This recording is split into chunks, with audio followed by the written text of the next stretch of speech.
बाबा साहब भीमराव अंबेडकर बार बार इस बात को कहते थे कि धर्म के आधार पर आरक्षण नहीं हो सकता। कांग्रेस ने लगातार ये प्रयास किया कि एससी, एसटी और ओबीसी को मिलने वाले आरक्षण में से सेंध लगा करके इसमें से कुछ लाभ, कुछ हिस्सा काट करके अल्पसंख्यकों को, खासतौर पर मुसलमानों को दे दिया जाए। एक फैसले को अभी कलकत्ता हाईकोर्ट ने पूरी तरह पलट करके सरकार के मुंह पे तमाचा मारा है और कहा कि धर्म के आधार पर आरक्षण नहीं हो सकता। बीजेपी की एक घोषणा है कि देश बाबा साहब भीमराव अंबेडकर के द्वारा बनाए गए संविधान से चलेगा।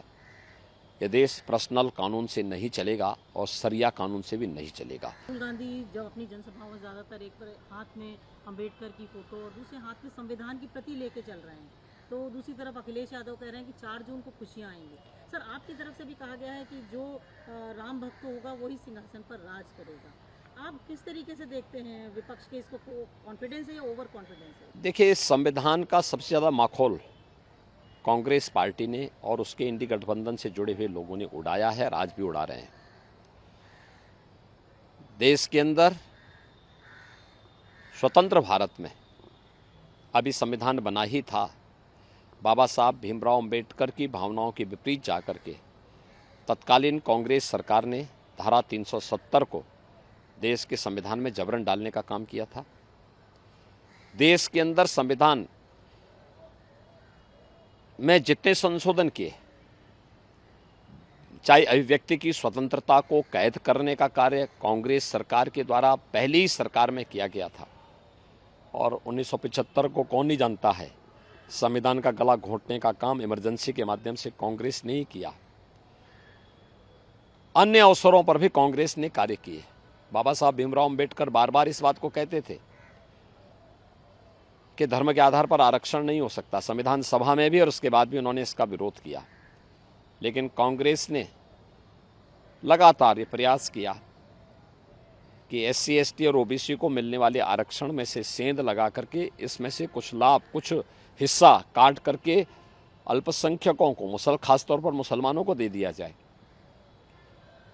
यूपीए गवर्नमेंट के समय तत्कालीन प्रधानमंत्री डॉक्टर मनमोहन सिंह का एक बयान जग जाहिर है, जिसमें उन्होंने कहा था कि देश के संसाधनों पर पहला अधिकार मुसलमानों का है।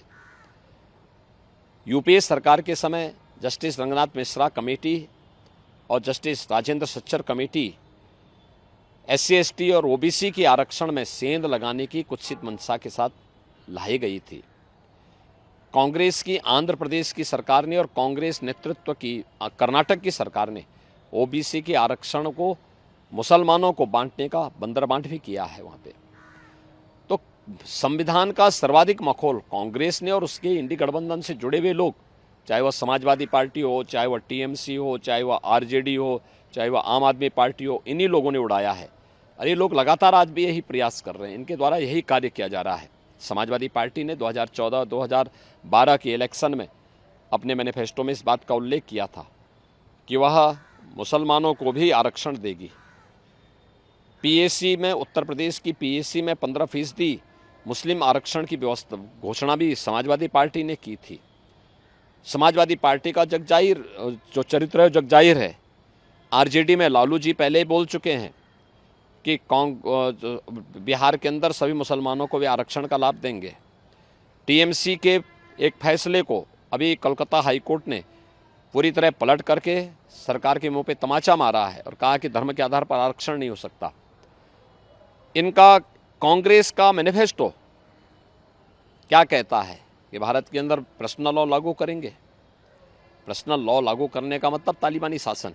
बेटी स्कूल नहीं जा पाएगी, माताएं बहनें मार्केट और ऑफिस नहीं जा पाएंगी, बुर्का पहन करके घर में दबा रहना पड़ेगा। भारतीय जनता पार्टी इस बात को कहती है, मोदी जी के नेतृत्व में किया भी गया है। बेटी बचाओ बेटी पढ़ाओ से लेकर के मातृवंदना योजना से लेकर के नारी शक्ति वंदन अधिनियम, देश की पहली संसद में यह अधिनियम पारित हुआ जो महिलाओं को विधानसभा और संसद में 33% आरक्षण की सुविधा देता है। और बीजेपी की एक घोषणा है कि देश बाबा साहब भीमराव अंबेडकर के द्वारा बनाए गए संविधान से चलेगा। यह देश पर्सनल कानून से नहीं चलेगा और शरिया कानून से भी नहीं चलेगा। कांग्रेस और समाजवादी पार्टी अपनी हार को सुनिश्चित जान करके गुमराह करने का प्रयास कर रहे हैं। इनकी मंशा कभी पूरी नहीं होगी और भारत की जनता बहुत जागरूक है। वह मोदी जी के नेतृत्व में फिर एक बार मोदी सरकार बनाएगा और जनता की ओर से आवाज़ आ रही है अब तो कि जो राम को लाए हैं हम उनको लाएंगे और राम भक्त ही राज करेगा दिल्ली के सिंहासन पर। तो स्वाभाविक रूप से परम राम भक्त मोदी जी हैं, परम राष्ट्र भक्त मोदी जी हैं। तो मोदी जी के नेतृत्व में एनडीए और भारतीय जनता पार्टी प्रचंड बहुमत की सरकार बनाएगी और उधर हम लोग जा चुके हैं।